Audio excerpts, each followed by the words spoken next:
Last year, most of the hotels in Bagsko are already booked for the Christmas and New Year holidays. Around 40% of our guests are from the United Kingdom. In second place is the Bulgarian market. We respect this market very much. Every tourist destination relies on its internal market. So guests from Bulgaria are very important and valuable.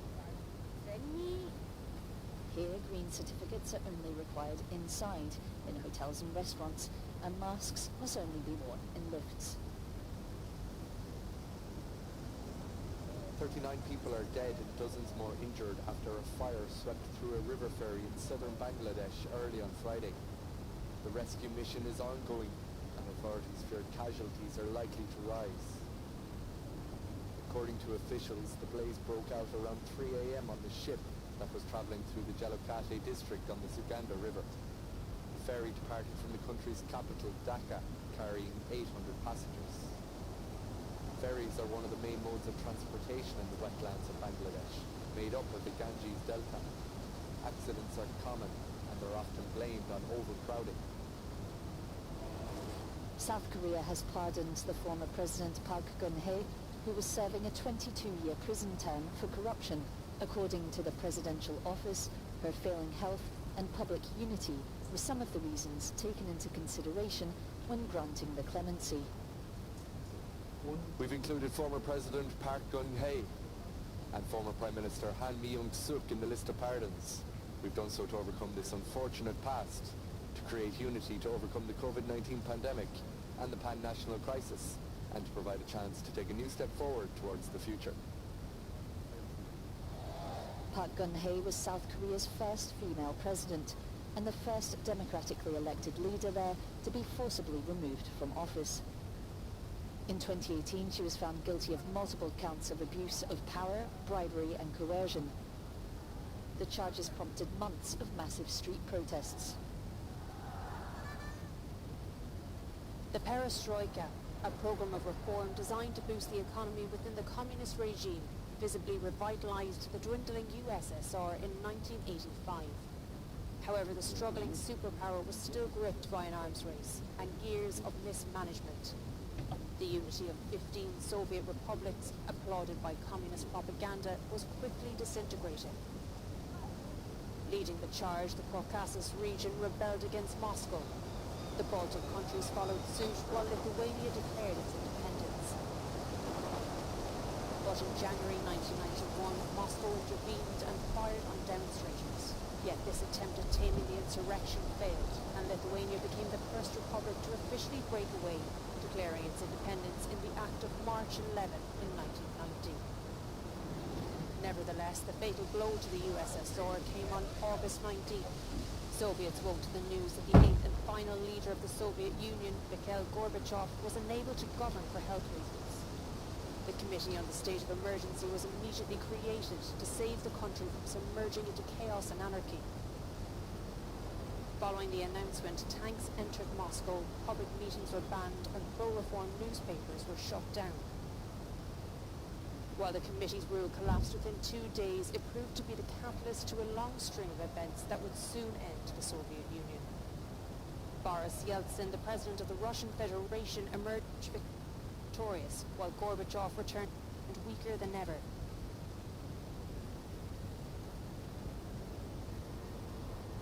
Moscow's government struggled to retain its influence following the failed coup. Many republics such as Ukraine and the Baltic states proclaimed their independence in the days and months that followed. In a move to recognize each other's independence, Russian, Ukrainian and Belarusian leaders officially abandoned ship on December 8th and signed the Commonwealth of Independent States. On December 26th, a day after President Gorbachev stepped down and the Soviet red flag was replaced with the Russian tricolor, the USSR was formally dissolved. A jury of 12 has found Kim Potter, the former Brooklyn Center police officer who shot and killed Daunte Wright, guilty on counts of both first and second-degree manslaughter. Judge Regina Chu has ordered Potter, 49, to be taken into custody immediately. Records confirm that she has been transferred to the women's prison in Shikopi. Tourists are returning to Finnish Lapland after the coronavirus pandemic all but cancelled last year's winter travel season at the festive destination. There are currently no hugs with Father Christmas at Santa Claus Village Amusement Park in Rovaniemi, the capital of Finnish Lapland. Visitors are separated from Santa by a gingerbread cookie-shaped plexiglass screen.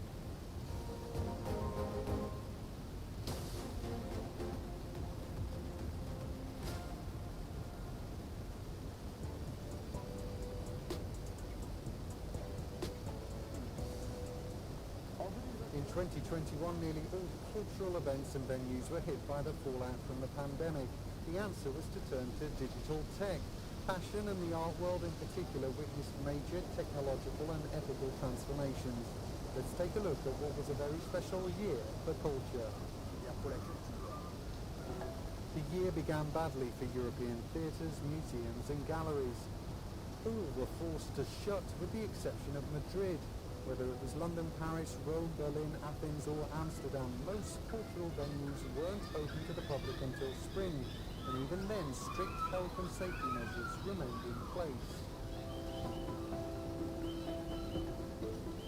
Faced with a creative sector in crisis, the European Parliament agreed to increase significantly its budget for culture, €2.4 billion over the next 7 years. A sum that almost doubled the amount previously given. That extra support was clear recognition of the important role Europe's creative sector plays, both economically and socially. For the fashion world, the pandemic has only accelerated change. Tasked as a polluting industry, particularly during fashion weeks, the ready-to-wear and couture sector was forced to reinvent itself, most notably by offering virtual shows. In September, the Milan, New York and Paris fashion weeks resumed for only a limited period, while this winter's shows face the prospect of being compromised by a new wave of COVID. One sector that is booming is the art market. Auction houses broke new records. A small Botticelli fetched a staggering €80 million at the start of the year, while Basquiat became the most expensive contemporary artist in the world. The big trend this year was the explosion of non-fungible tokens, or NFTs, with the rise of digital art guaranteed by blockchain. These too are breaking records at auction, the most famous of which is Beeple, who is now in the top 3 of the most valuable living artists. Another big development this year was the return of looted art and artefacts to their countries of origin. The UK began things by returning a bronze to Nigeria in the autumn. Germany plans to do the same next year. And France, in the presence of President Macron, handed back 26 ancient treasures to Benin, plundered from Africa more than 100 years ago.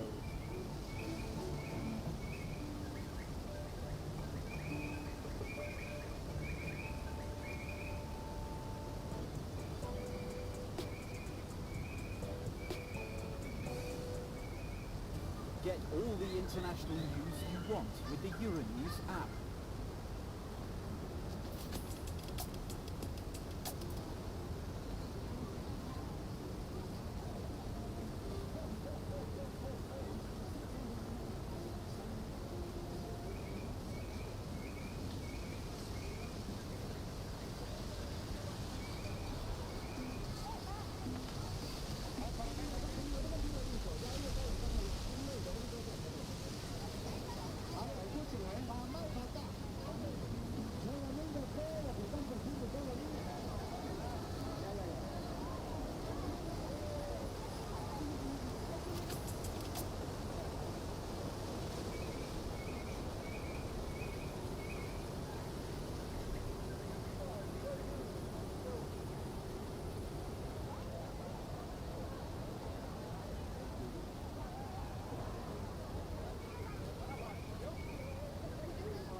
week on on his Euronews. way to Columnabad in They Iran keep here in them. about 2 minutes' time. Thank you so much for spending some of your Christmas Eve with us. I hope you have a lovely weekend. I'm back with you on Monday. More to talk about then. I'll see you then. Have a good weekend.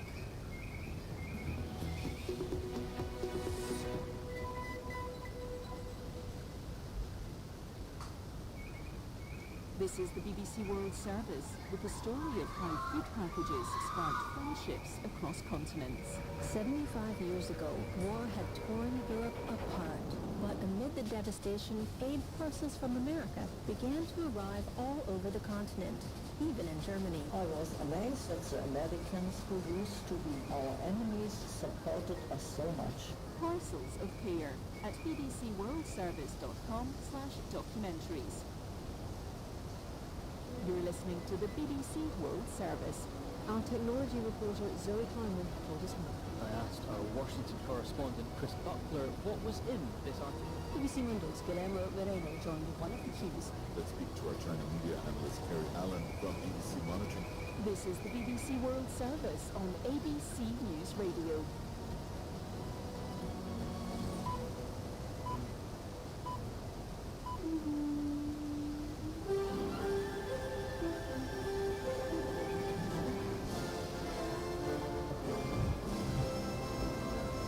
ABC News with Andrew Kalukas. Countries across Europe are seeing COVID-19 cases soar as the Omicron wave accelerates. Hannah Jose has more. Britain's logged a new daily infection record of over 122,000 cases. New data from the government suggests 1 in 35 Britons and 1 in 10 Londoners may now have COVID. France, Italy and Ireland are grappling with record daily cases too, as they go back under varying degrees of restrictions, from mask mandates to cancelling New Year's gatherings to imposing curfews. Despite its soaring cases, Britain will delay any new restrictions until Boxing Day to give people some freedom over Christmas. At least 3 major airline carriers have cancelled hundreds of flights as the highly transmissible Omicron variant takes its toll on flight crews and workers. Germany's Lufthansa says it's cancelling dozens of transatlantic flights over the Christmas holidays because of a massive rise in sick leave among its pilots. In the United States, Delta Airways and United Airlines each say they've cancelled over 100 flights because of staff shortages related to COVID. Christmas celebrations have turned to grief on the Gold Coast after the deaths of 2 children in separate incidents. That's Ellen Daly. Police say a 5-year-old boy was playing with a dog at property at Varsity Lakes when the animal turned on him, inflicting serious neck and back injuries. He was rushed to the Gold Coast University Hospital for emergency surgery, but he was unable to be saved. His grandmother was also treated for injuries she sustained as she grappled with the dog to try to save the child. Earlier, a 3-year-old boy drowned after 2 bystanders found him face down in the water at the Ian Dipple Lagoon at Broadwater. Paramedics worked for 25 minutes to resuscitate the toddler after he was pulled from the water. He was rushed to hospital in a critical condition, but he couldn't be saved. More than 400 Australian Defence Force personnel are spending Christmas Day away from home on deployments across the country and around the world. Here's Defence correspondent Andrew Green. For the first time in several years, no Australian military personnel will be spending Christmas in Afghanistan. But elsewhere, around 230 men and women in uniform are currently deployed on overseas missions. Defence Minister Peter Dutton says the ADF has done the country proud in 2021. At this year's end, I want to express my gratitude. A further 200 Defence Force members are spending Christmas deployed on operations across Australia.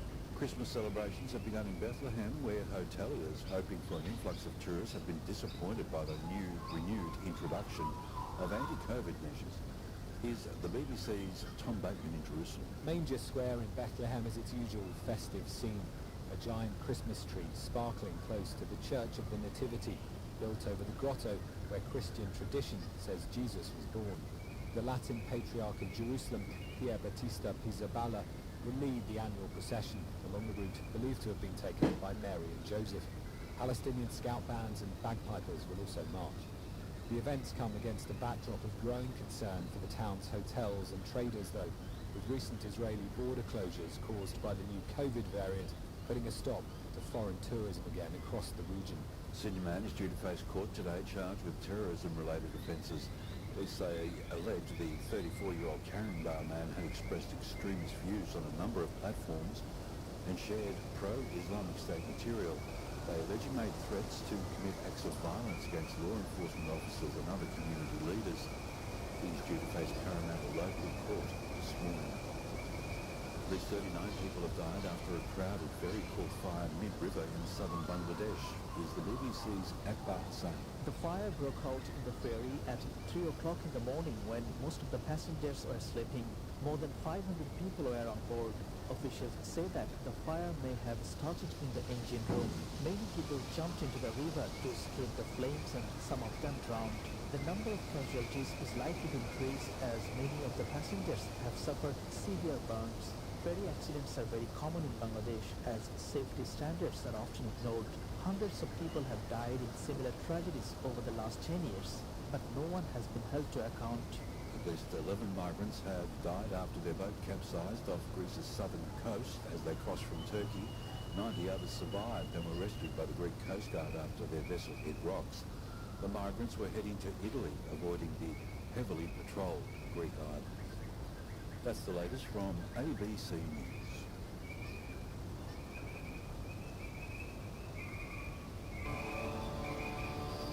On ABC News Radio, we'll look at the national weather.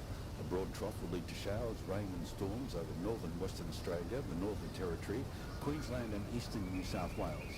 A coastal trough will bring locally heavy falls to southeast Queensland and northeast New South Wales, and a high in the bight is driving easterly winds drawing heat into Western Australia. Capital City forecast for Saturday: Brisbane 28 with showers, Sydney 30 mostly sunny, Canberra 30 an afternoon shower or two and possible storm, partly cloudy 21 in Melbourne, partly cloudy 21 in Hobart, partly cloudy 27 in Adelaide, Perth 43, very hot, sunny and windy, Darwin 30 with showers and a possible storm. You're listening to ABC News Radio. We return now to the BBC World Service.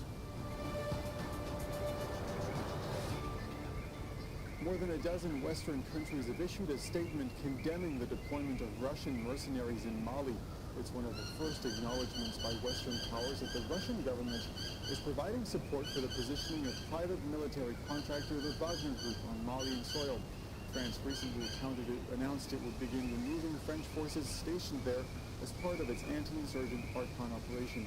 Felix Light, journalist from the Moscow Times, joins us now from the Russian capital. Felix, tell us a bit more about the Wagner Group. From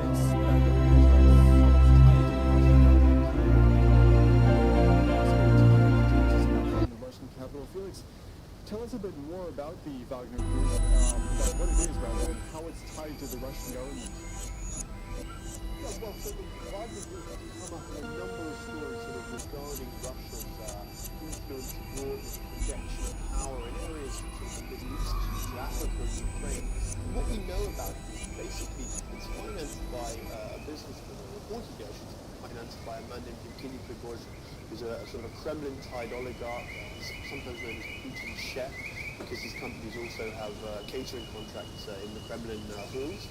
And so it's sort of very much tied to him. He's a very, very close Putin ally from quite some time ago. And so what we see is Wagner sort of consistently playing a role in places where sort of the Kremlin and where Russian foreign policy has a stake but wants to maintain a degree of plausible deniability. So we see them sort of very much working hand in glove. They usually recruit from sort of former veterans of the Russian armed forces, and they often deploy in sort of areas that are very, very sensitive to the Russian government and to the Kremlin. So in the last couple of days we've seen reports that Wagner may be deploying forces in eastern Ukraine, where of course there's a sort of a war scare right now. So we do see sort of the two sides very much, as I say, working hand in glove, and when we sort of see Wagner operating somewhere, we do generally imagine that there's at least some sort of Russian government sign-off on it, if not sort of direct involvement. Felix, the deployment this deployment to Mali is making headlines, but these mercenaries already have a strong presence in Africa, including in Central Africa. Yeah, the presence of Wagner in Africa has almost grown in recent years, really in conjunction with Russia's general interest in Africa. We've seen Russia set down very strong relations with countries like the Central African Republic and Sudan. And on the same level, we've seen Wagner move in and take a corporate interest where the Russian state takes a political interest. We've seen Wagner mercenaries fighting in countries like Mozambique, in Libya, and in the Central African Republic, where Russia is extremely influential these days. So I think generally, the Wagner Group can be seen as Russia's advance guard in these countries. They project some hard power on the ground, but of course often that backfires because the Wagner mercenaries have been implicated in quite severe human rights abuses, especially in the Central African Republic and in Libya. So I think it's a double-edged sword for Moscow, and we will have to see how this Wagner/Russian intervention in Mali plays out in future weeks. Felix Light, journalist for the Moscow Times. Felix, thank you very much.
اللي حصل الساعة 2:30 الفجر سمعنا الضربة هذا ما احناش دارين هي غارت هستيرية يعني لا عاد مش معاهم أهداف ولا معاهم أن يضربوا ولا معاهم أن يزيلوا يرجعوا يضربوا لك الشوارع ويضربوا لك البيوت المدنيين والأحياء السكنية أن يزيدوا شيء ما عاد معاهم أي شرف ولا عاد معاهم أي دين.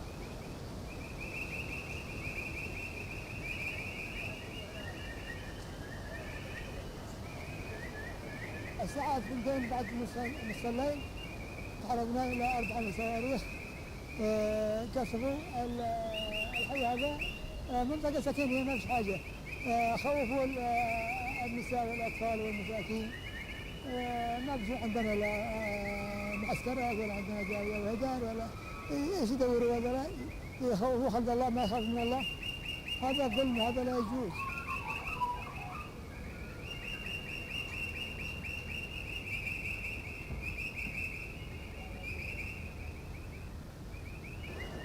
In this dramatization of a potential dystopian future, technology watchdog group, the Future of Life Institute, portrays killer autonomous weapons, using facial recognition technology and artificial intelligence to commit crime, attack military and civilian targets, and spread terror, all without direct human involvement.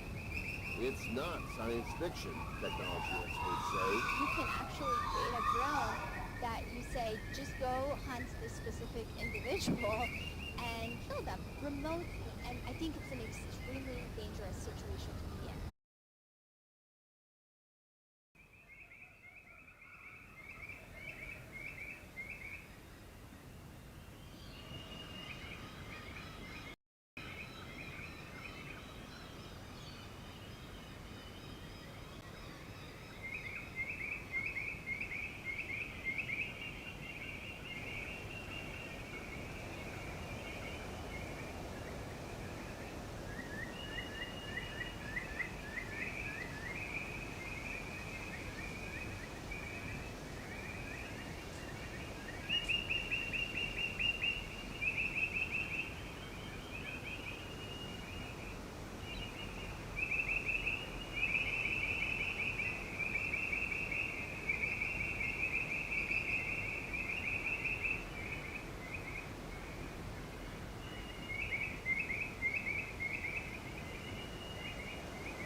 using facial recognition technology and artificial intelligence to commit crimes, attack military and civilian targets, and spread terror, all without direct human involvement.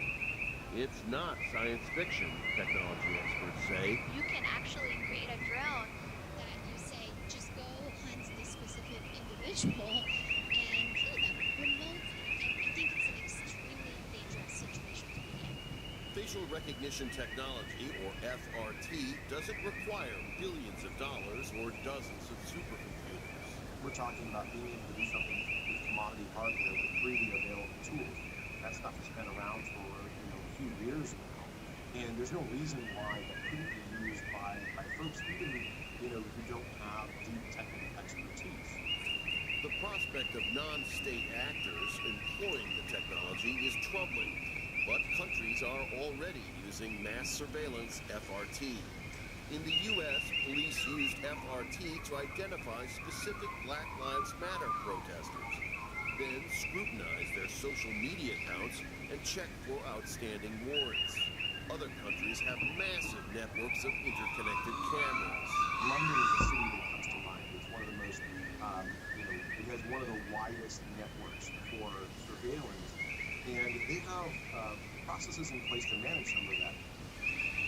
China uses FRT to curtail human rights. In China, there are specific ways in which they're trying to recognize the Uyghur minority so that they can, again, surveil and curtail their movements and harass them and put them in concentration camps and so on. There are also positive, life-saving applications of the technology, for example, in auto safety. Most people may not realize that many new automobiles now have a camera that's built into the car that actually is observing the driver. And those sorts of technologies can be used then to help, recognize if somebody's getting drowsy or, who's too impaired to drive and those sorts of things. Like many technologies that have burgeoned in recent decades, FRT is largely unregulated. In September, a United Nations report singled out AI-enabled FRT as posing special threats to human rights. The UN Human Rights Chief, Michelle Bachelet, called on member states to issue an immediate moratorium on artificial systems until researchers fully assess what she called the catastrophic risks they pose. Bob Reynolds, Al Jazeera. Good morning. It's December 24, 2021, and if you can believe it, it's a Friday once again. Here in LA, a cloudy, rainy morning, a slight breeze blowing, 55 degrees Fahrenheit, around 13 Celsius. For the last, say, 24 hours, we've had a great rain here in LA, a great rain. Steady, pretty full, great rain. But other than rain, today I'm thinking about the song I Can't Help Myself by the Four Tops from the year 1965. Also, want to wish everyone happy holidays. Whatever holiday you celebrate, I hope it's happy and I hope it's healthy. This afternoon, it'll be going up to 57 degrees Fahrenheit, around 14 Celsius. And this rain is going to taper off pretty soon. And along about mid-morning, we're going to start seeing a partly cloudy day. Our friend, the sun, may pop out and visit us along the way. Everyone, have a great day. This is Democracy Now!, democracynow.org, the War and Peace Report. I'm Amy Goodman. Today, a special on two people who will not be home for the holidays, Edward Snowden and Julian Assange. In this special broadcast, we spend the hour with NSA whistleblower Edward Snowden, along with two Pulitzer Prize-winning journalists, Glenn Greenwald and Chris Hedges. I recently moderated a discussion with them at the virtual War on Terror Film Festival after a screening of Citizen4, the Oscar-winning documentary about Edward Snowden by Laura Poitras. The documentary chronicles how Snowden met with Laura Poitras and Glenn Greenwald in a hotel room in Hong Kong in June 2013 to share a trove of secret documents about how the United States had built a massive surveillance apparatus to spy on Americans and people across the globe. It was the biggest leak ever to come out of the NSA. After sharing the documents, Edward Snowden was charged in the United States for violating the Espionage Act and other laws. As he attempted to flee from Hong Kong to Latin America, Snowden was stranded in Russia at the airport after the U.S. revoked his passport. He was granted political asylum and has lived in Moscow ever since. I began by asking Edward Snowden to talk about why he chose to blow the whistle on the NSA. I grew up in the shadow of government. Both my parents worked for the government, and I expected that I would as well. September 11th happened when I was 18 years old, and it was one of those things that really changes the politics, not only of the people, but of the place. And at the time, I didn't really question that. It just seemed like, you know, we had this new problem, everybody on TV saying it, and when everybody else was protesting the Iran, I was volunteering to join. And that's because I believed the things that the government was saying. Not all of them, of course, but I believed that the government was mostly honest. Because it seemed to me unreasonable that the government would be willing to risk sort of our long-term faith in the institution of government for short-term political advantage. As I said, I was very young. I ended up going to work for the CIA, undercover overseas on the diplomatic platforms. Then I moved into contracting, which is really, you're still working for the government, in government offices, taking the directives from government managers, working on government equipment, but the badge that you wear that identifies you changes from blue to green, the color of money, because most people don't have contracting, still working for the government in these classified spaces because you make basically twice as much for the same work. And then I worked in Japan for the NSA, before eventually bouncing back and forth, until I ended up in Hawaii, in a little place called the Office of Information Sharing. I mean, it was only here, and I was the sole employee of the Office of Information Sharing.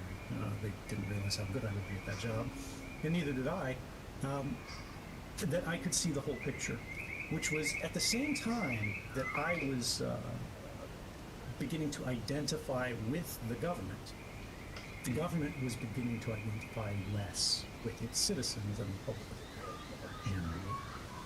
What had happened was, as you know, we grew up with this idea of the private citizen, because we have no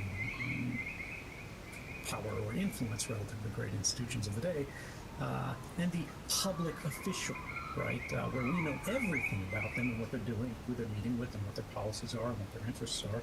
We scrutinize them because they order our lives. Their directives determine what happens tomorrow. Well, that was being inverted. And because of the new war on terror, all the rules, all of the old ideas could be tossed away and replaced with a new system. And that was the system of mass surveillance that we were not publicly told about. The government knew it was likely unconstitutional and certainly illegal. But they continued with it anyway because they argued to themselves at least it was necessary.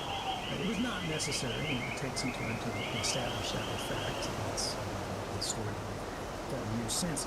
But in brief, realizing this, the documentation of the architecture of the system, how it came to be, who was involved in building it and authorizing it and constructing it, which fell to people like me who did not realize at each step of our careers what it was we were actually building. Because the need to know principle collapsed your universe to your work. You didn't realize what the office next door to you was doing. You weren't supposed to, for those of us who did know.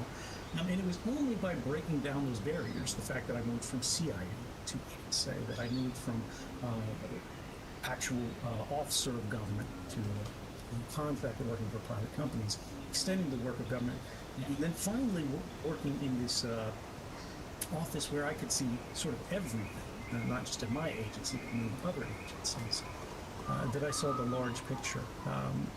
And that was fundamentally that the government lied not only to me, but to all of us. And this, to me, seemed like something publicly, broadly, we had to know. Because if government is, in a democracy, intended to be mandated by the consent of the governed, but we don't know what it is that they're doing, then that's not consent, or it's not informed consent. Consent is not informed, it's not meaningful. And so I started writing The Journalist. That brought me eventually to Glenn. And that's where the story goes from there.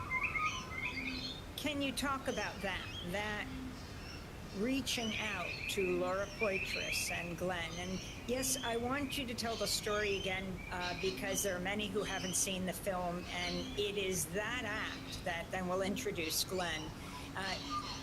When you decided to leave everything that you knew so well, where you felt so safe, to enter a world where, as you said, you had no idea where you would end up. Well, when you first enter on duty at the CIA, they take you in a dark room. It's a very solemn ceremony. You raise your hand and say, I state your name, whatever. Do solemnly swear to support and defend the Constitution of the United States against all enemies, foreign and domestic. They talk about the oath of secrecy. There is no oath of secrecy. There is a standard Form 312, classified non-disclosure agreement, which you sign, which is what they're actually referring to, but it's not an oath. It's a civil agreement. Now, on the other hand, you do take this oath of service, as they describe it.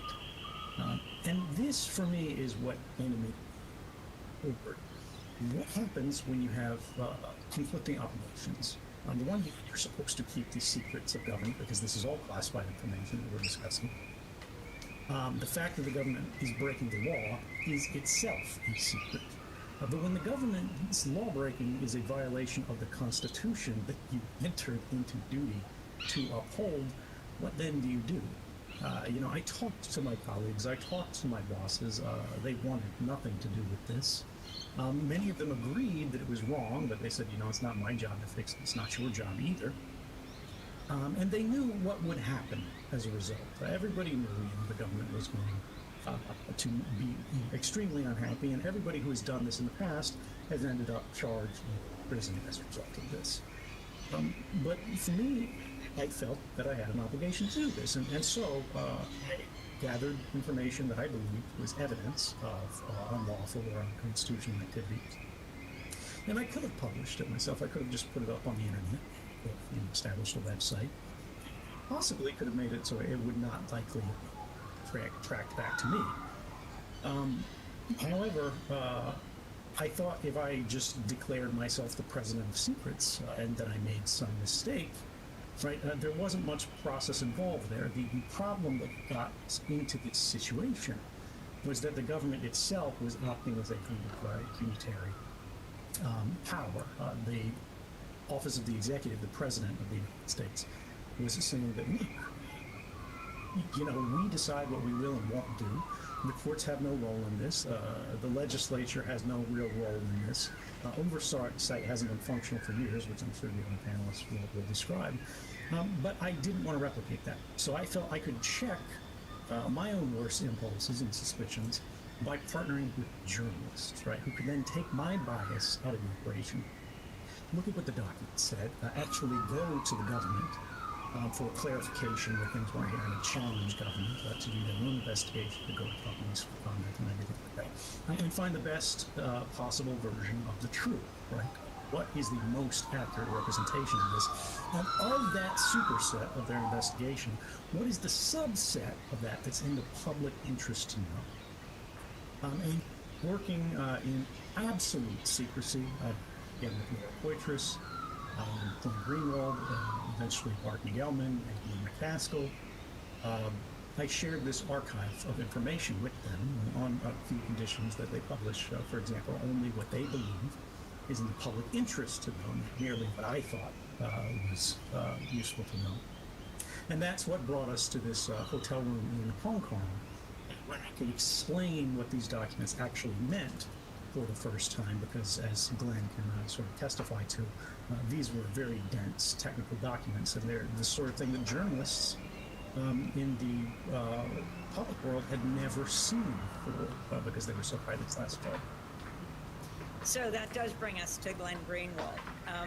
Glenn, talk about your first contacts with Ed Snowden, when you decided to make that trip to Hong Kong, the risks that you were taking at the time you worked for The Guardian, taking on all the institutions that you knew could certainly take you down.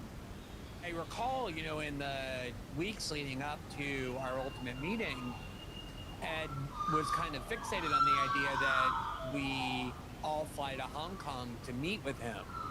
And, we still didn't know who he was. We didn't know in which agency he worked. And the fact that he wanted us to go to Hong Kong made everything much more confusing, because why would somebody with high-level access to top-secret documents of the U.S. security state, usually you would expect to find a person like that, in the kind of underworld of Arlington, Virginia, not, Hong Kong.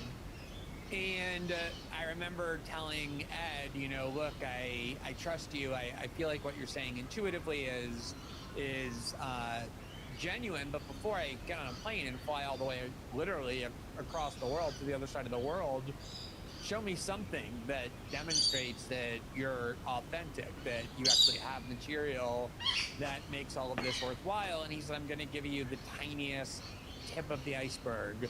And we spent, I don't know, a good, 2 weeks setting up just an encryption system to let him do that. He sent me, I think, 20 documents.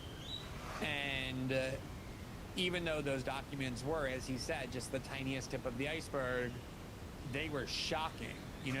Just the mere fact alone that top secret documents had leaked for the first time ever from the NSA, the most secretive agency within the world's most powerful government, was already momentous enough, independent of their content. But among the documents were parts of what we were able to report as the PRISM program, the cooperation on the part of what at the time were the 9 tech giants of Silicon Valley with the NSA, widespread data sharing, giving over wholesale information about their users to the NSA with no judicial checks, no legal framework, no democratic accountability. So suffice to say, Ed sufficiently excited me and lured me. I think that night I called my editor at The Guardian and demanded a fly to New York the next day, which I did. I met with her, Janine Gibson, showed her what I had, and everyone immediately knew that this was going to be one of the most important stories in the history of modern journalism, just based on those tiny number of documents, let alone the full archive. And that next day, so it was very fast, Laura and I boarded a plane from JFK direct to Hong Kong. And, I talked about before how I'd spent the 16 hours so engrossed with the documents that by that point we had not necessarily the best operational security ever, reading top secret NSA documents, on a public passenger jet, while in flying across the world. But I knew this was, by this point, the kind of first opening ever into this sprawling undemocratic security state, and I couldn't help myself. I needed to see what was in there.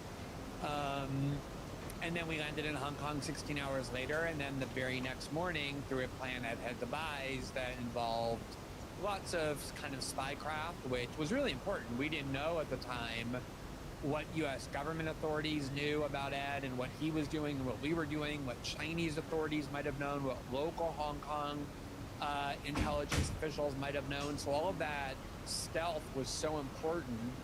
But it was a huge blur. You know, we were 12 hours in a different time zone, had hurdled ourselves within a very short amount of time over to Hong Kong to meet someone we knew nothing about.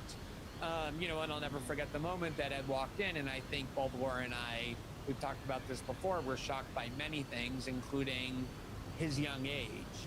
You know, I thought the whole time I was talking to somebody who was likely 60 or 65 years old, and you know, I think part because of the sophistication of Ed's insights, but also, you know, the thing that struck me so much, and that to this day, you know, is a critical part of my worldview of how I look at things was, unlike most sources who understandably, when they're turning over top secret documents to journalists and doing something the government regards as a crime and therefore want to conceal their identity, from the start, you know, Ed's posture was, I don't want to hide. I want to identify who I am. I want to explain to the public why I'm doing what I've done and why I think it was so important.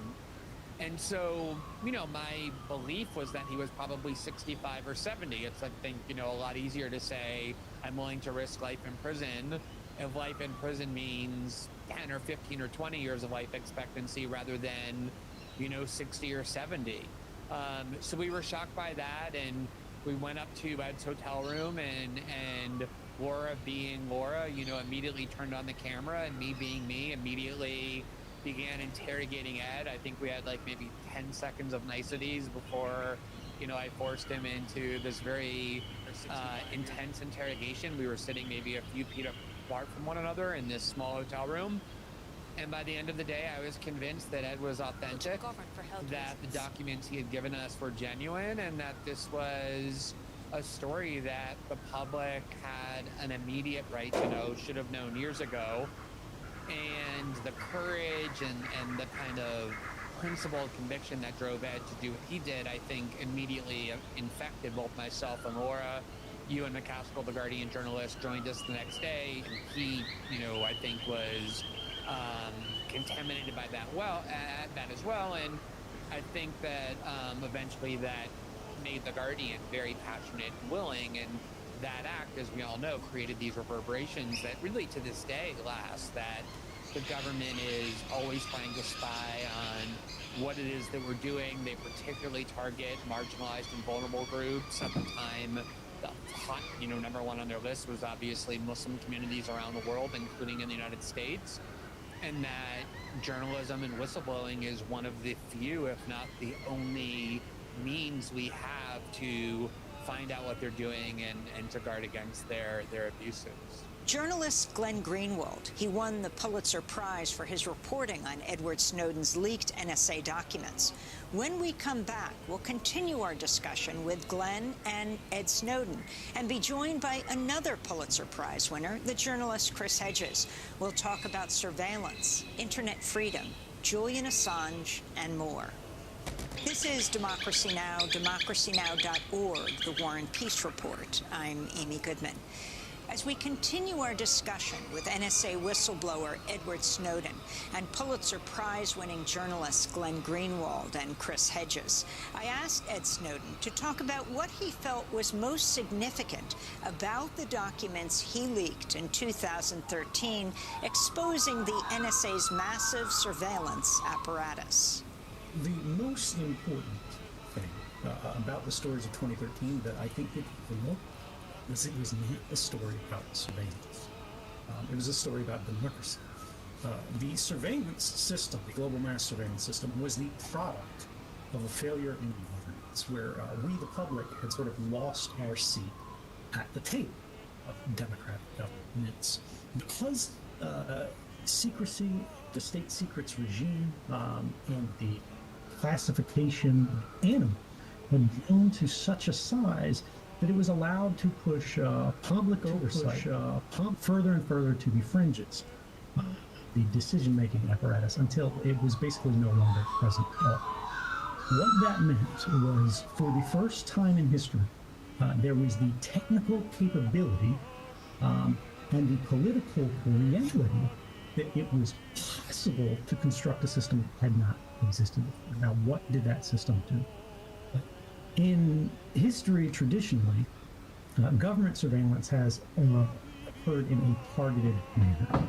Whether it is the police going, we suspect this person of a crime, going to a judge, showing their basis for it, establishing probable cause, the judge okays it. Then they put teams of this person. They have people follow them when they leave their house in the morning. They have another team go inside their house and place listening devices, place video surveillance, copy their notepads, take photographs of whatever's going on. Clone their hard disks, whatever. This is a human-enabled capability. In that, but necessarily constraints necessary how frequently it could be used.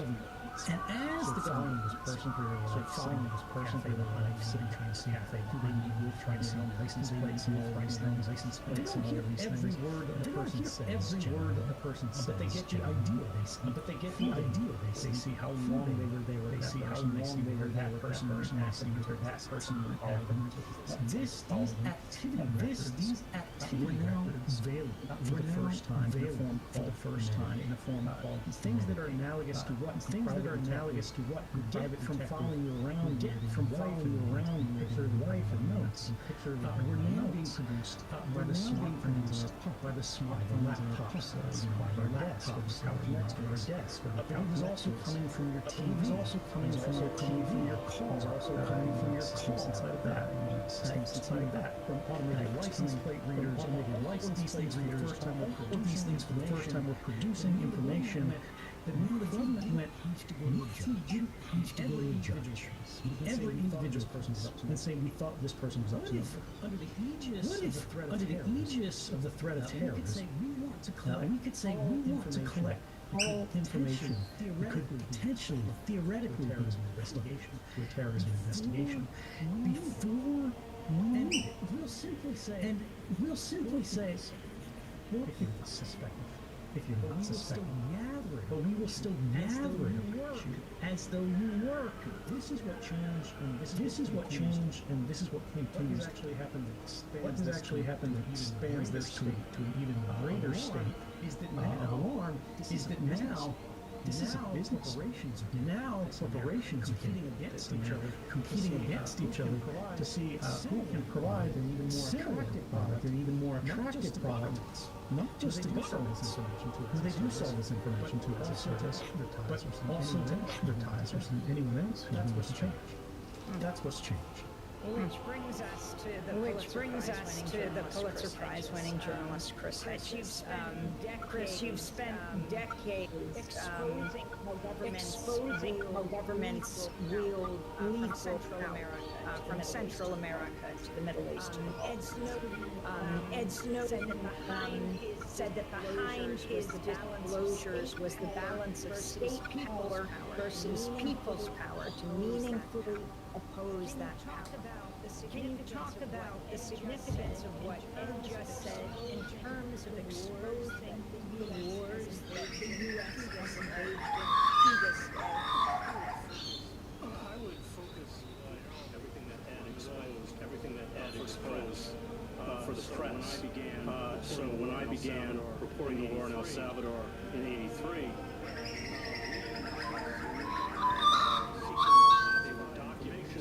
they were documents.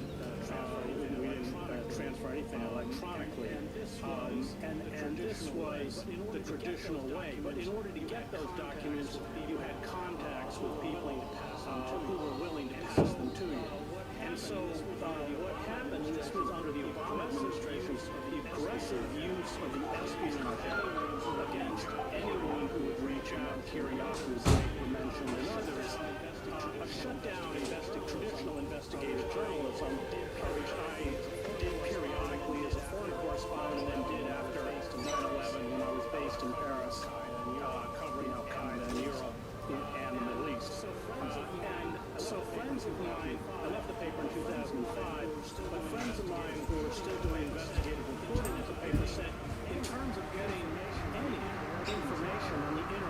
means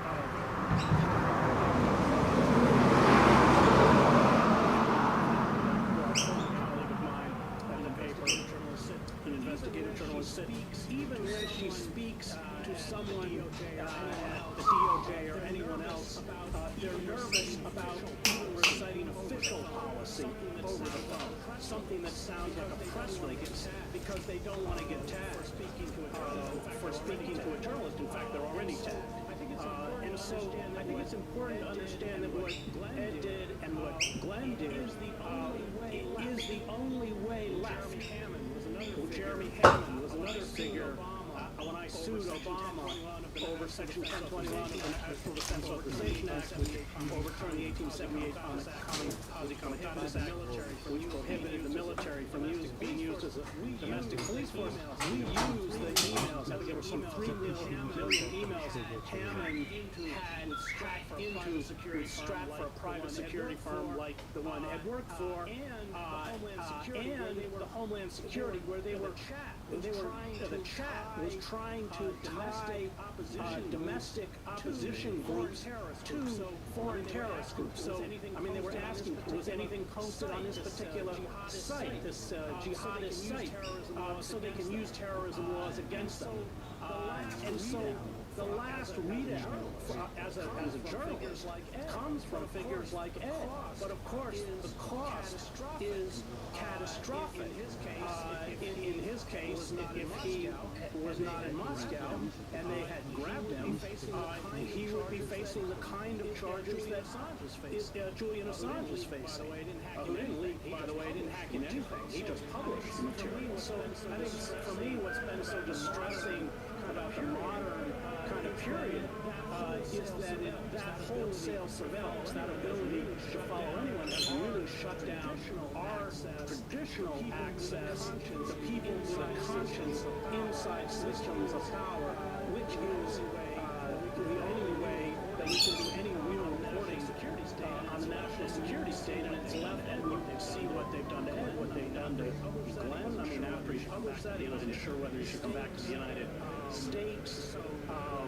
So that for me, and then speaking about the crimes of empire, I mean, that gets into another issue, which is the collapse of foreign correspondence, because as revenues have fallen to the floor, all the foreign bureaus are gone. There's no reporting. People will pull a clip from, disseminated out of Syria or something that somebody has sent out, but that's not reporting. So there's a giant black hole about what's happening, which was, of course, again, what made the Iraqi and Afghan war logs so important. And then I will just, in defense of people there, most of whom are now freelance, and I was covering war is very expensive. I mean, if you want to be safe, so I was driving in Bosnia a $100,000 armored car, sat phones, all this kind of stuff.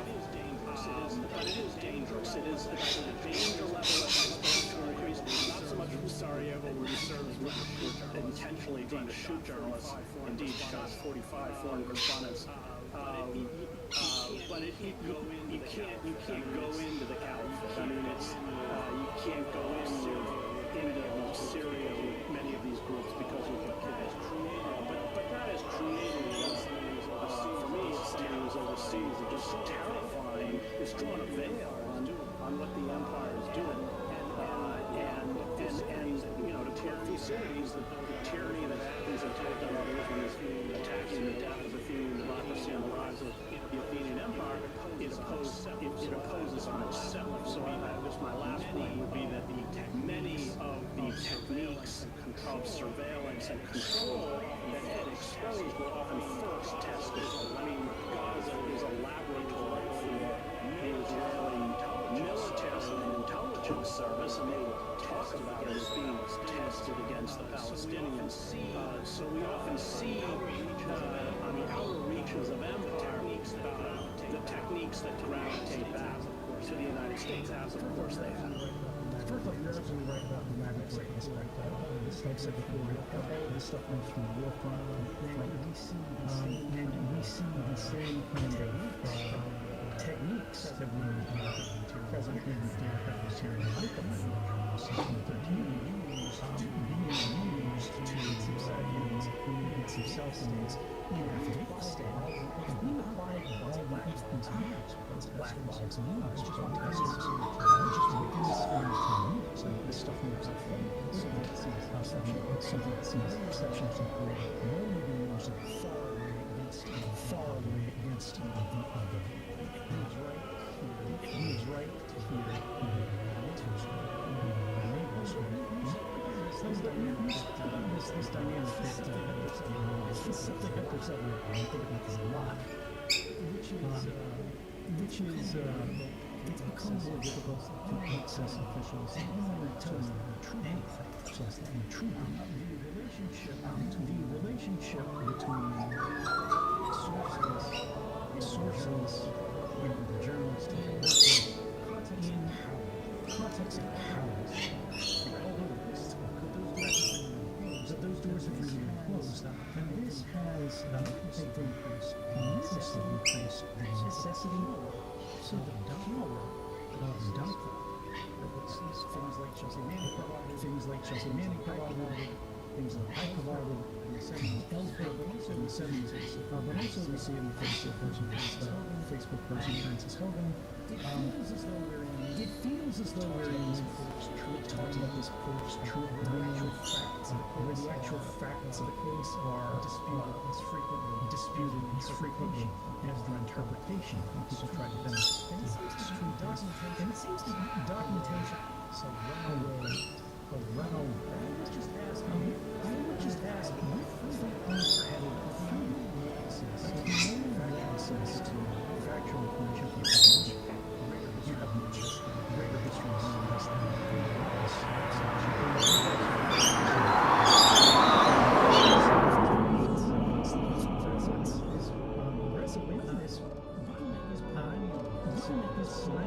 deceptive and selfless in regards to what is happening, because they want us to view the facts all the way out to the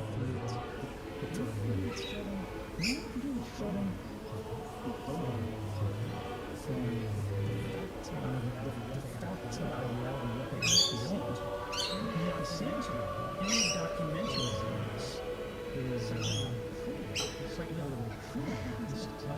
what happens next is Germany, which I cover, except we were far more efficient than the States.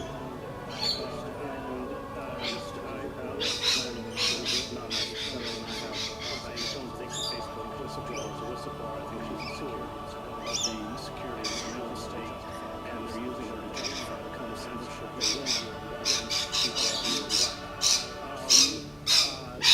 like you and that. Gets into a whole other analysis, but we've undergone what John Ralston Saul calls a corporate coup d'etat. It's over anytime you have a tiny cabal that seizes power, in our case corporate, and all of the institutions, especially the democratic institutions, deform to essentially buttress and increase that power and wealth. Of course, you're leaving the vast majority, 99%, if we want to use that term, as the whole process is about disempowering them, and that surveillance has to become more draconian. Pulitzer Prize-winning journalist Chris Hedges, formerly with the New York Times, will continue with Hedges, Edward Snowden, and Pulitzer Prize-winning journalist Glenn Greenwald when we come back, and we'll talk more about the imprisoned publisher Julian Assange. Lectura del libro de Isaías. El pueblo que caminaba en tinieblas vio una luz grande. Habitaba en tierra y sombras de muerte, y una luz les brilló. Acreciste la alegría, aumentaste el gozo. Se gozan en tu presencia como gozan al cegar, como se alegran al repartirse el botín. Porque la vara del opresor, el yugo de su carga, el bastón de su hombro, los quebrantaste como el día de Madián.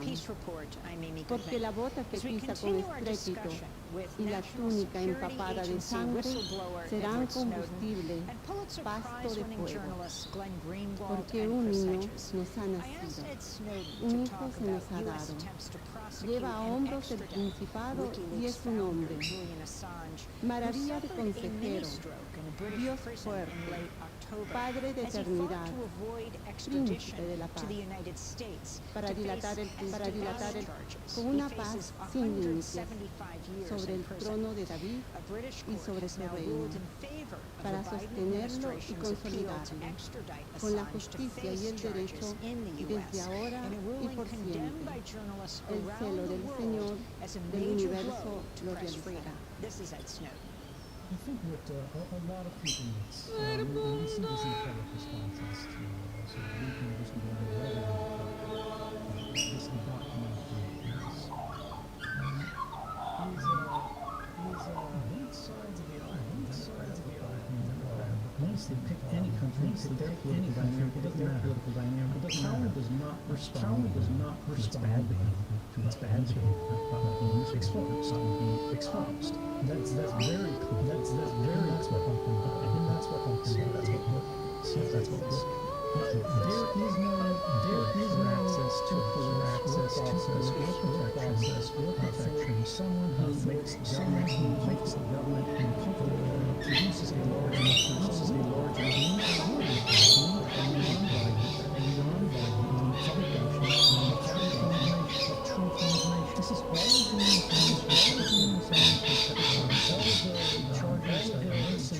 all against civilians communicating with national espionage,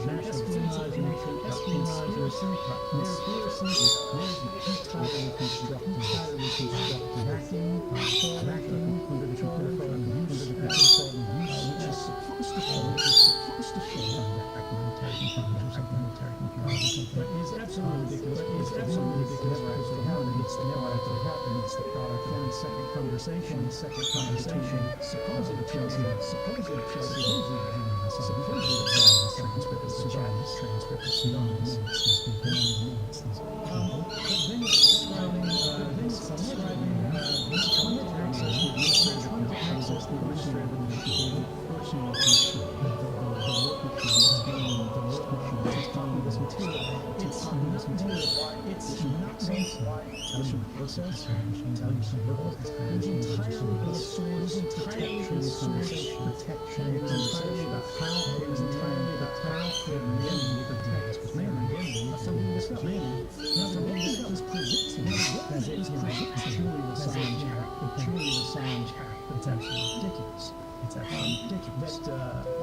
The constellation of history is the greatest last time. And their present solution. And what doesn't sound true about something the government did not. And then, Chris mentioned Facebook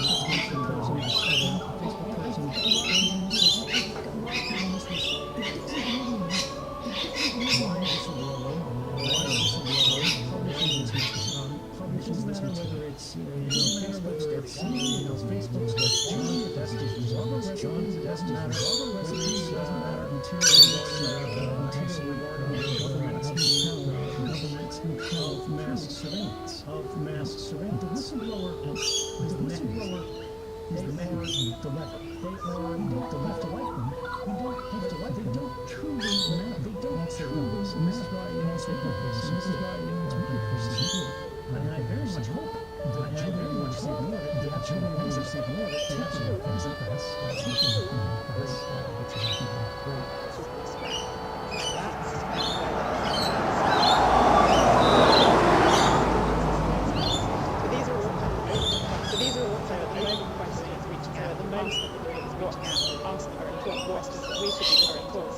we should be looking make sure that the research we're doing is really useful. Helen Wheeler of Anglia, this edition of Science in Action,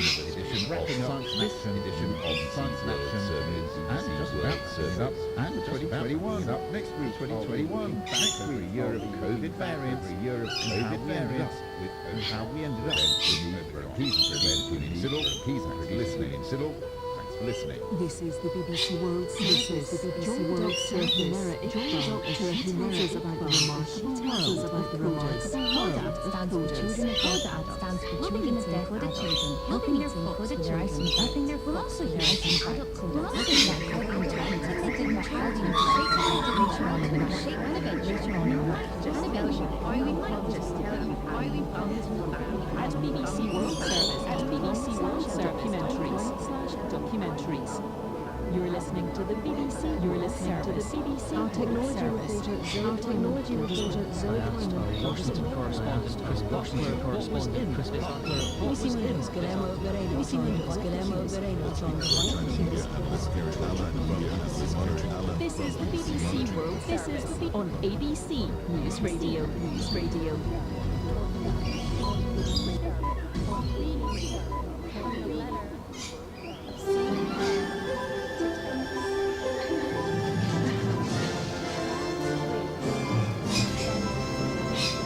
Good morning, Carrie Worthington with ABC News. Christmas celebrations have turned to grief on the Gold Coast in Queensland after the deaths of 2 children in separate incidents. Basil Hindele reports. Police say a 5-year-old boy was playing with a dog at a property at Varsity Lakes when the animal turned on him, inflicting serious neck and back injuries. He was rushed to the Gold Coast University Hospital for emergency surgery, but he was unable to be saved.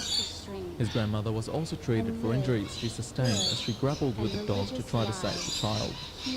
Earlier, a 3-year-old boy drowned after 2 bystanders found him face down in the water at Ian Dipple Lagoon at Broadwater. Paramedics worked for 25 minutes to resuscitate the toddler after he was pulled from the water. He was rushed to hospital in a critical condition, but he couldn't be saved. The Defence Minister has paid tribute to Australians serving on military deployments, as more than 400 personnel prepare to spend Christmas Day away from loved ones. Around 230 men and women in uniform are currently on overseas missions, while a further 200 are working on various operations across Australia.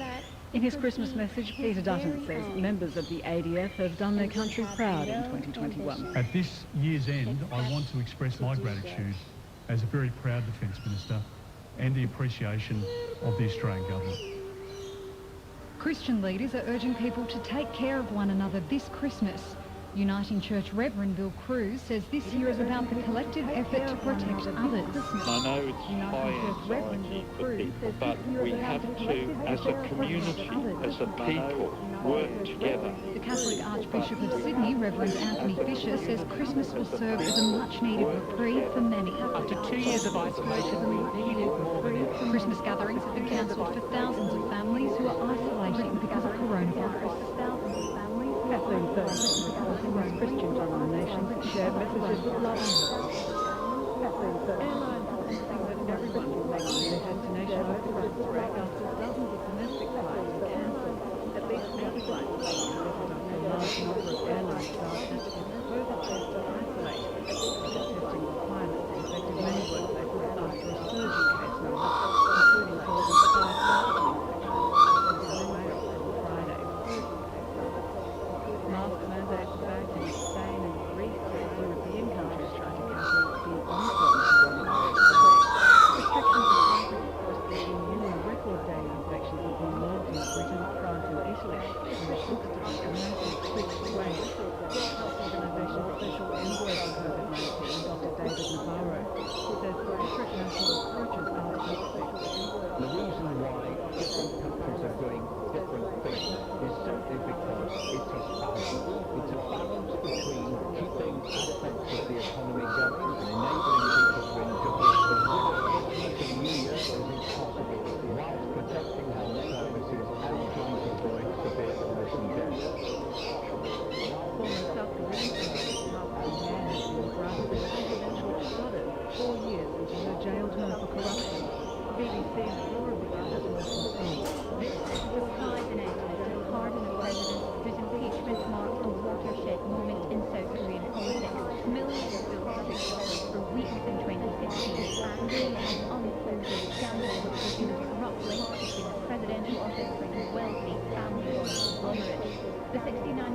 not the first female president. She has served 6 years in a 22-year sentence. The Justice manifested the decision has been made for the unification of the people. Ms. Park is also suffering from a number of health issues. For the first time in the city highlight history, a new division is being introduced tomorrow, the smaller sailors. 18 two-handed rockets are using on Boxing Day and are expected to take around 5 days to mobilise. 18 two-handed, 93 boats. Andy Tarkin, skipper of 32-foot Speedwell, and they're just finishing race for the extreme test of people's mental and sailing endurance. If you think of being on a whole fucking Bronco with whole fucking board getting thrown over you, and you've got a flight being on the head of that window, table without forward converting yourself, trying to sleep and trying to put the first seat, that's probably the closest scenario to converting yourself. You're up to date with the latest ABC News. You can get more at our website, abc.net.au/news.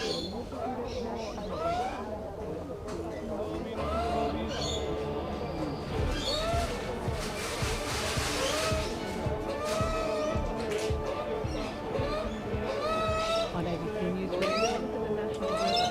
Rain and storms over northern WA, the Queensland, Queensland, and New South Wales.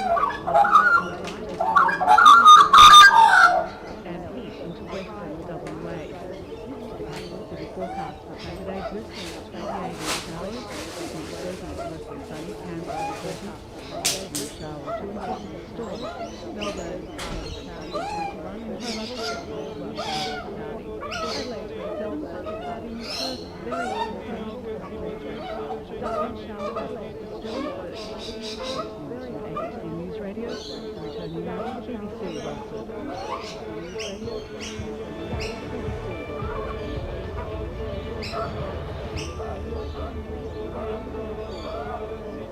Hello and welcome to the newsroom from BBC World Service with me, George. Hello and welcome to the newsroom from BBC World Service with me, George.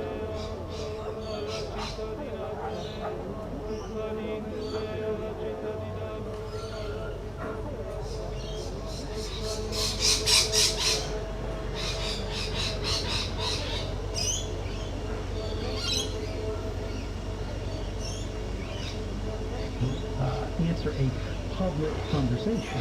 In essence, you will rule it out, sure, but you shouldn't be treated.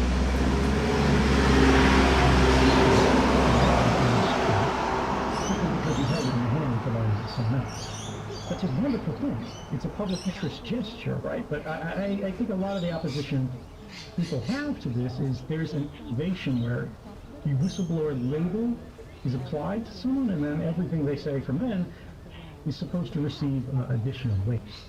Perhaps it could, but their statement shouldn't really be evaluated any differently than another person's. You know, it's interesting. I was reflecting on what I had said at the beginning, which is that in some ways these events that we're convened to discuss seem like they were 10 lifetimes ago, and in a lot of ways anything that happened before Trump does, and then in other ways a lot of it seems like it happened just yesterday. And I think the reason for that is because sometimes there are really important details that we forgot.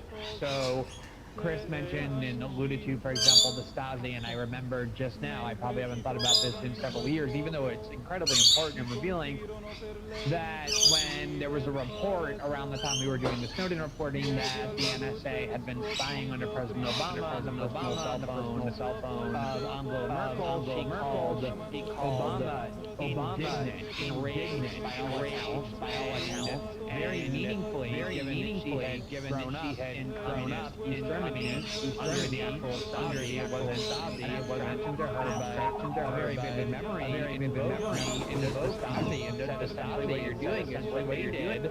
And they did German newspapers to go and interview former agents of the Stasi, and what they said about the Snowden revelations were we would have had the capacity of the NSA to develop, but it was beyond anything that we could have possibly dreamed of. What they have dreamed of, what they have done, anything we were capable of doing, or even capable of doing, or even thought about doing. This is ubiquitous that they created.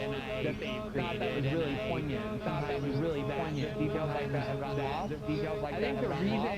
And I think the reason, though, it seems like yesterday is because so many of the kind of battles that were waged, what Ed did and the fallout of what Ed did and the fallout are very much with today. Today, I think that when we started the reporting, were provoked by them, unfolded the infringement of our right to part of the story. Obviously, that was an important part of the story. The story was about a lot more than one part of it was whether or not we actually have anything other than incredibly consequential events are being undertaken in the dark without anybody knowing about what's being done. One of the things that was so striking is when we revealed these programs, it wasn't just these programs, it wasn't just the media that had no idea the NSA was doing any of these things. It was members of the intelligence committee, members of the National Security Committees in the UK Parliament who wrote op-eds saying we had no idea any of this was happening. We had no idea any of this was happening. And so for me, a big part of what we were doing was waging a battle on behalf of the public's right to know. The public's right to know. So much of the reason that there was so much intense backlash against the story and against years later, he's still in Russia, and then he's still in Russia, and then when Donald Trump uploaded the idea of pardons, the people were so outraged. The reason they're so angry about it, wasn't necessarily because privacy of the right to their ability to make consequential decisions without anyone knowing about what they're doing, heralded by these revelations, and that's for the same reason is not necessarily because they're not necessarily because they're revealing or even the Apple Wallet or even the Apple Wallet.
Definition of protecting the right of privacy, but protecting a free internet. This invention that is singularly capable of empowering people and emancipating people and enabling us to communicate and organize without centralized corporate and government control.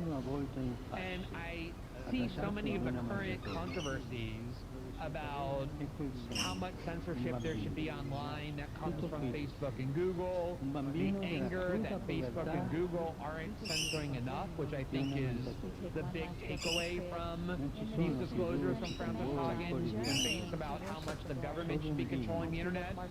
Very much a central part of that same battle that was being waged when Ed came forward, that when Julian came forward, which is can centers of power around the world tolerate any kind of instrument like the internet that enables people to interact freely, to think freely, to develop ideas freely, to organize freely outside of the control of centralized authority? What would you think to Julian Assange today? This case has Glenn said, I don't think any reasonable person believes that it has anything to do with in 2009. Publishing war logs, day files, which received rewards all over the world, high prizes for journalism. Everyone recognizes it today as a public interest story and historic importance. It is And the Guardian, the New York Times, every major, news outlet around the world participated because of that recognition. Right, absolutely, and it just this was a positive event, even though the administration obviously hated it. But we're not in that world now. Right? We're 2020, 2021. We are far from it, and now it's dug up, and now it's used against them. And I think everyone recognizes the question is why, or should recognize the question is why. This is a case of political character that asserts a political crime. Political crimes never qualify for extradition. And that is, what is a political crime? Political crime is anything. The victim is the state itself. Assassination is not a political crime because the head of state is still a person, right? You shoot the president, the archduke, whatever, you still qualify for extradition because you harmed an individual. The state as an apparatus, when you're publishing its misdeeds, and that is itself held up to opinion, there is no new political, which makes Julian Assange a political criminal, or a political prisoner, certainly. If Assange is a criminal, we all are criminals, because we all want to know the truth, we all deserve to know the truth, and we must know the truth. At least the outlines of it in order to exercise our roles as citizens in a free society. Glenn said again, and he believes, 2013, the motivating force for his participation is the free internet. Go further, say it's the free society. About the press, they hate, I'm talking about an institution like the Times, they hate Julian.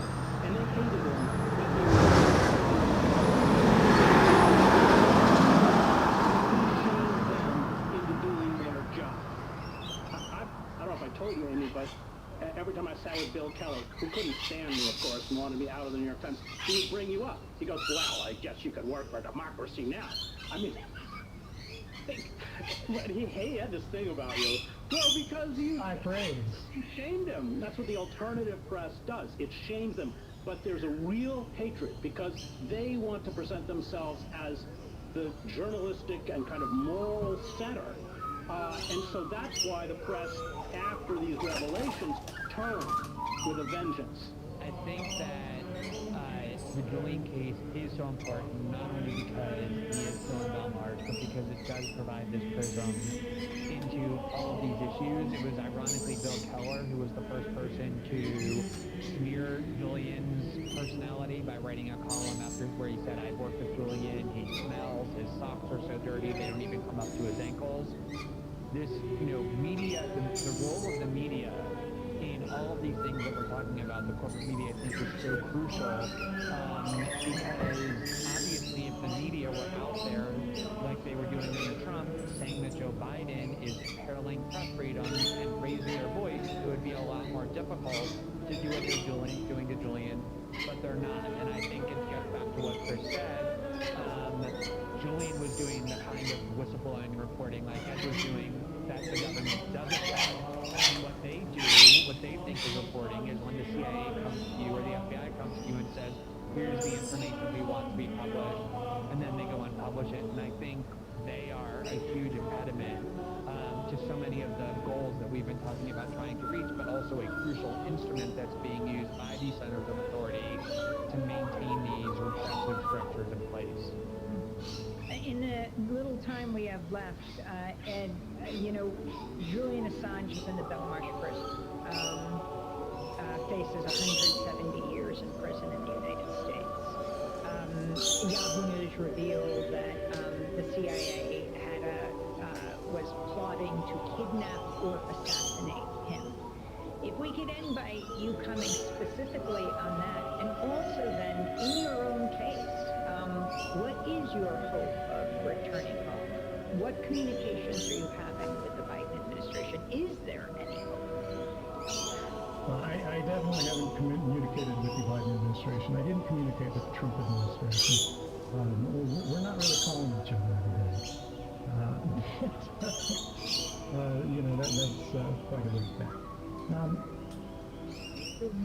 guess I'm just going to set it aside because it's, there's one movement that doesn't really matter. History will be the judge. If they want to force me in exile, fine. I'm not going to be miserable. I will make as positive an impact as I can in the situation. About the case with Julian and the assassination plans against him, addition plans against him, it's really extraordinary stuff. Unless you haven't read this, you absolutely should. The CIA was planning out the White House, and their partners in London having gunfights in the streets of London. If they had to shoot out the tires of the plane, who was going to do that? Which service was going to do it? Just absolutely, it's crazy. It's hard to believe. It should be hard to believe. But unfortunately, the direction that our society is progressing, post-9/11 period, is becoming more familiar. And I think that's uniquely threatening. It's funny. When I came forward in 2013, I didn't say something. I think there's a comment from like, this is right up the street, or additionally, trials, or whatever, just try to off them. Whether they do it to hands-on or whether it's oops, it was an accident, he fell. To me, those things were possible. And at the time, even journalists who were working with Barton Gellman, Walking Pleasanton, they said he thought that was a little bit ridiculous. Years later, see, he himself was subjected to surveillance. He saw surveillance. The U.S. intelligence services have been keeping tabs on his employment before he was ever involved with me. And of course, now we see things like Julian. Force is not a barrier to the state when it comes to securing their objectives. And anything they could to stop this story, they would stop if they could. If that meant taking action against me, if that meant taking action against the Germans, I believe they would have done it. In the case of Julian Assange, that influence has been vindicated. Julian Assange is not whistleblower. That's not the children.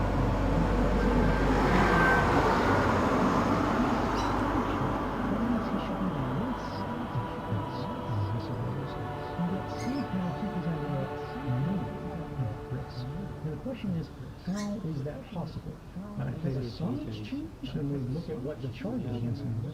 Not really. Talking about things that happened in the distant past. What has changed is the nature of the state and its relationship to the press. And if we let that be static, with them, not saying shot in the streets, not shot in the streets, whatever prison they put me, whatever prison they put me, kill someone fast or you kill someone slow, you kill someone slow if you are killing them because you don't like what they say. That is, I think, a final judgment. That's National Security Agency whistleblower Edward Snowden, along with journalists Glenn Greenwald and Chris Hedges. I spoke to them as part of our discussion at the virtual War on Terror Film Festival. We'll link to our entire discussion at democracynow.org.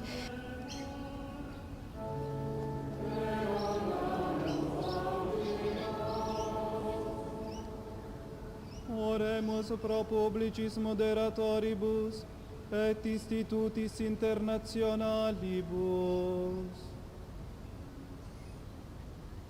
Deus, Pai do Príncipe da Paz, Apoie os governantes no serviço dos povos. Faça crescer neles o desejo do verdadeiro bem e os guie para a construção de um mundo mais justo.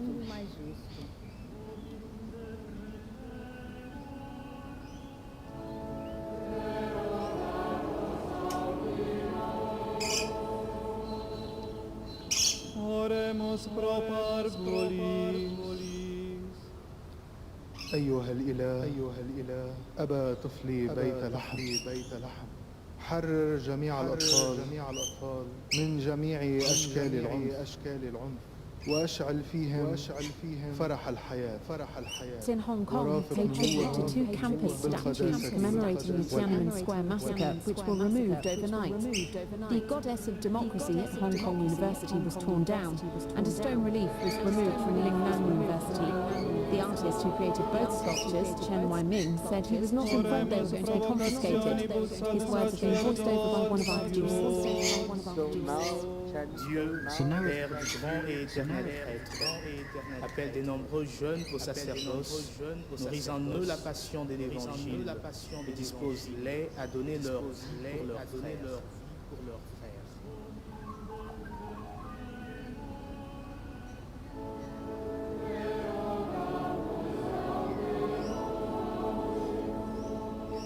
Oremus pro pauperibus et dolentibus.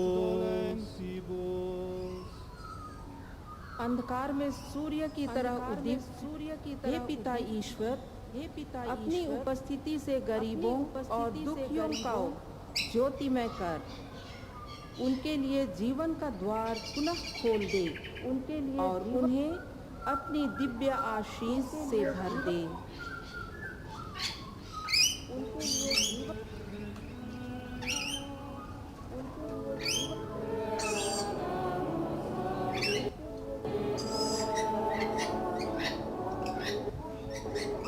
Padre fedele e provvidente, accogli la nostra lode e le nostre suppliche e rendici partecipi della salvezza apparsa per noi nel tuo Figlio fatto uomo.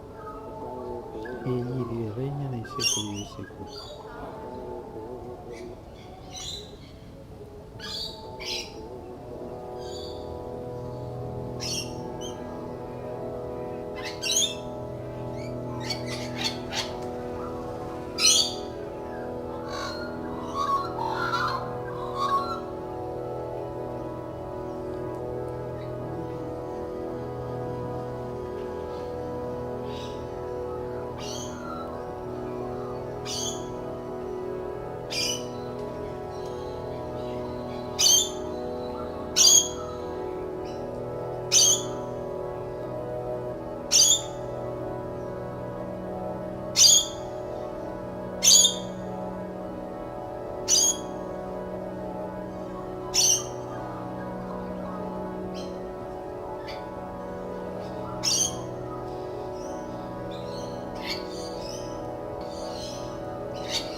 stesso Cneo, adesso in sacrificio, accettabili fiat per Dio Padre Onnipotente.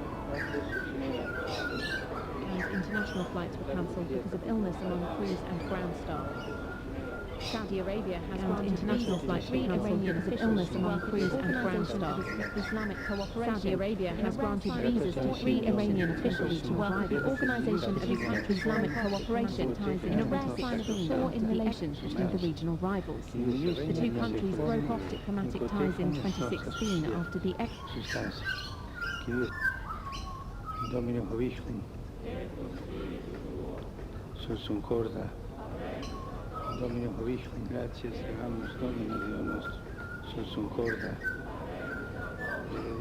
gratias segamus Domino Dio nostro, Mostivi sempre de tu vice gracia sage, Redimium eiusum est ecum et salutari, Mostivi sempre de tu vice gracia sage, Domine Sancte Patria nostri oculis, lux Tui claritatis incarnati verbi mysterium dum visibiliter nostri oculis, lux Tui claritatis infulsi, amor utiam, dum visibiliter Deum cognoscis, eum indivisibilis dominationis, capiam, unque omnium indicibus denageris tracageris, controlis et dominationibus, unque omnium indicet celestis exercitus, illum gloria Tuae, animo, sine finitude. The Ahmadiyya community makes an enormous difference to our economy.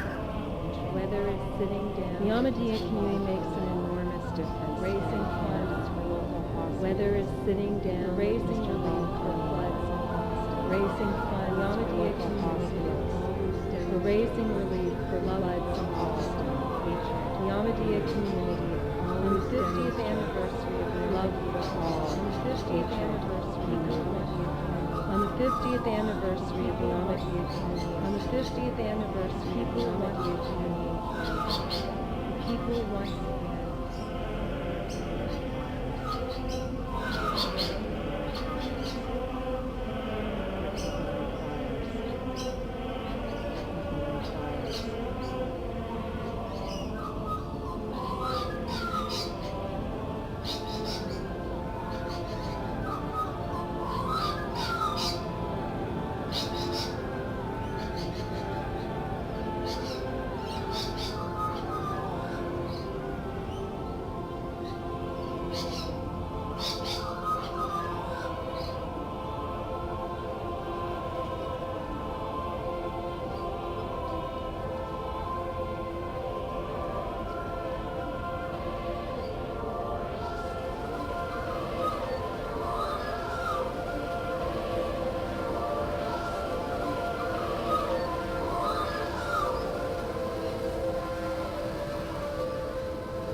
eterno Deo, vota sues, eterno Deo, via mutantes, noctem sacratissimae mutantes, noctem sacratissimae Mariae, miserere memoriam, Beate Mariae, miserere memoriam, cui consiglio e memoriam venerandem per Dio de Dei, memoriam venerandem per Dio de Dei, miserere gloriose sempre Dio de Dei, sede nideati, osicis et nos del Dei, sede nideati, iose, deatorum apostolo, sede nideati, iose, deatorum apostolorum amartium, deatorum apostolorum amartium, Andrei, Petri, Eroasimo, Andrei, Iacobbi, Ioannis, Bartolomei, Apostei, Simonis, Bartolomei, Masteini, Simonis, Ioannis, Aureini, Aureli, Lemeianis, Laurenzi, Orveli, Cipriani, Laurenzi, Crisosimo,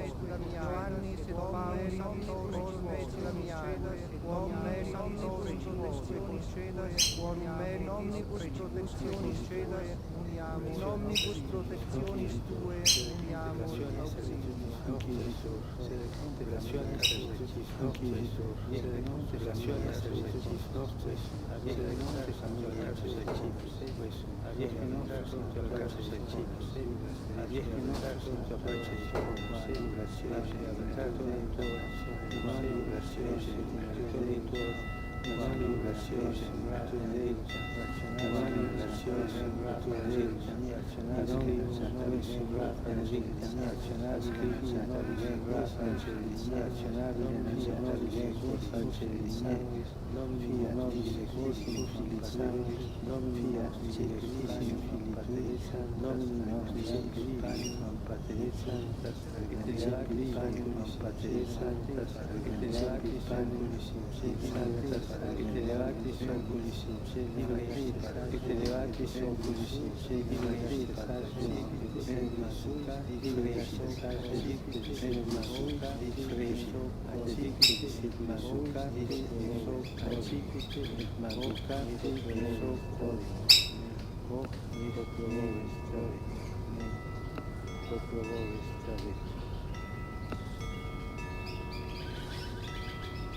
And on this week's BBC World Service. And on this week's assignment. To bring hundreds of young women home to Sierra Leone. To bring hundreds of young women home to Sierra Leone, West Africa, from Oman in Arabia.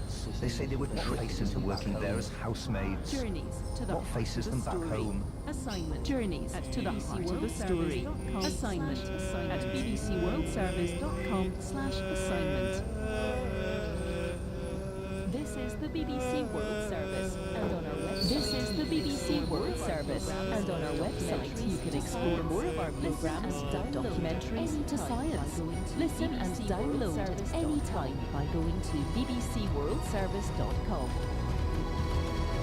On air, online, and on smartphone. This is the on air, online, and on smartphone. This is the BBC World Service, the world's radio station.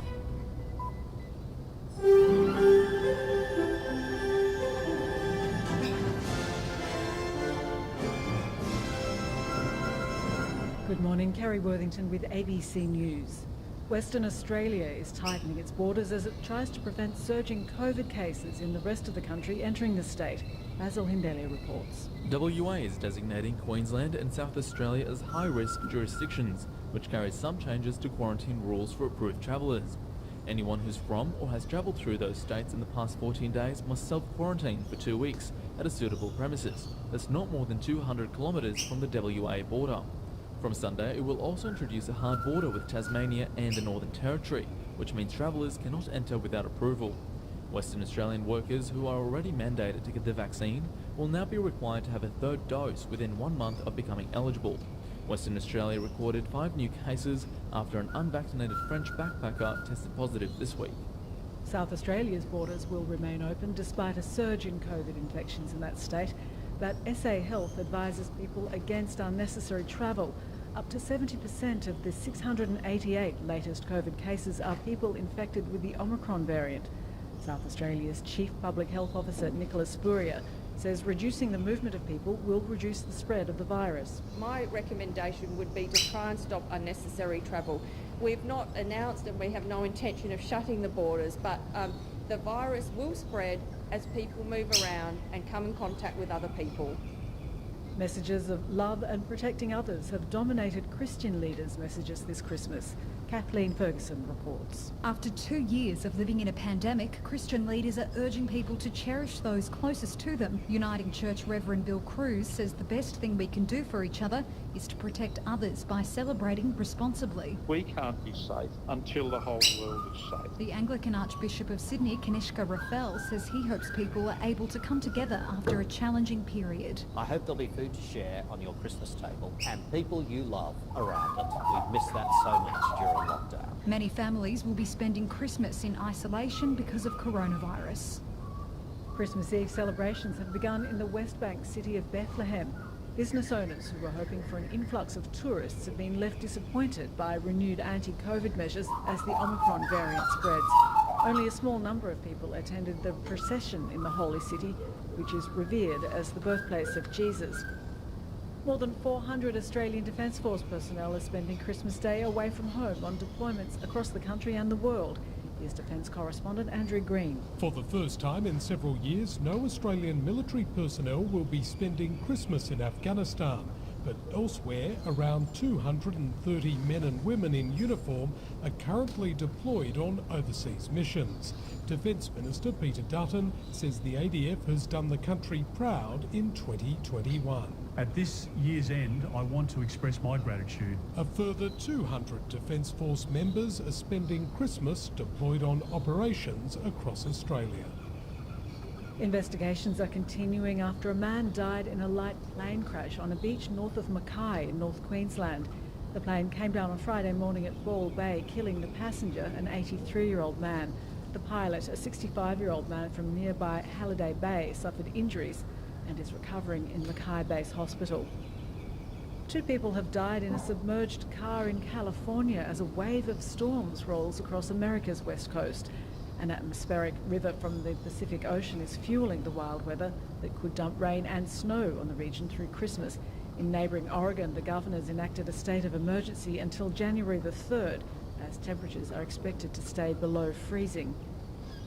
To sport, and another English Premier Soccer match has been postponed due to the impact of COVID-19. Everton's game against Burnley on Boxing Day will now take place at a later date. The league initially rejected Everton's request to have the game called off, but now says it's reviewed the club's request following further injuries to the squad. Liverpool's game against Leeds at Anfield and Watford's visit to Wolves have also been postponed because of coronavirus cases. Indian cricketer Harbhajan Singh has announced his retirement from all forms of the game. The 41-year-old off-spinner last played for India in 2016, with his final game being for the Kolkata Knight Riders in the Indian Premier League in April. He played 367 games for his country, taking 417 test wickets and 269 in one-day internationals. You're up to date with the latest ABC News. You can get more at abc.net.au/news.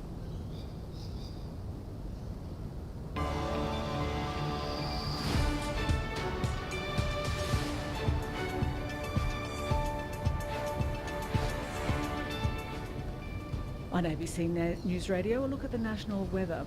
Rain and storms across much of northern Australia. A coastal trough will bring locally heavy falls to southeast Queensland and northeast New South Wales. To the capital city forecasts for Saturday. In Brisbane, 28 and showers. Sydney, 30, mostly sunny. Canberra, also 30, with an afternoon shower or two and a possible storm. Melbourne, 21 and partly cloudy. Also partly cloudy in Hobart, where it'll be 21. Adelaide, 27 and partly cloudy. In Perth, very hot and sunny and windy, 43 degrees. And Darwin, 30, showers and a possible storm. You're listening to ABC News Radio. We return you to the BBC World Service.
Dropped them off, and he gave them this whole spiel to give their potential customers.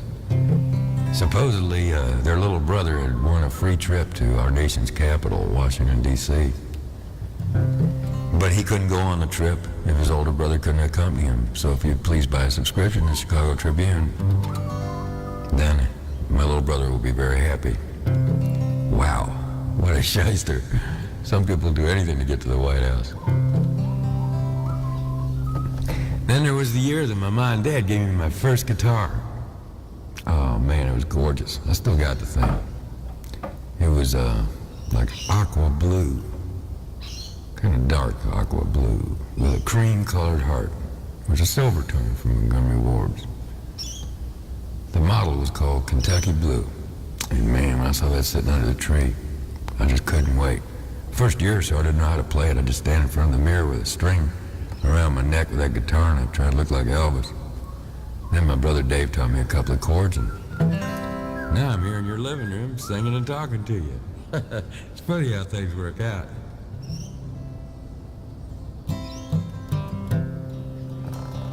So, why don't you go find a stranger, extend your hand to him. If you see somebody that looks like they ain't doing quite as well as you, slip them a buck, especially if they don't ask for spare change. Go buy your honey a cuckoo clock or a musical snow-shaking water ball. And when you wind it up, it plays, I want you, I need you, I love you, with all my heart. 'Cause after all, hell man, it's Christmas.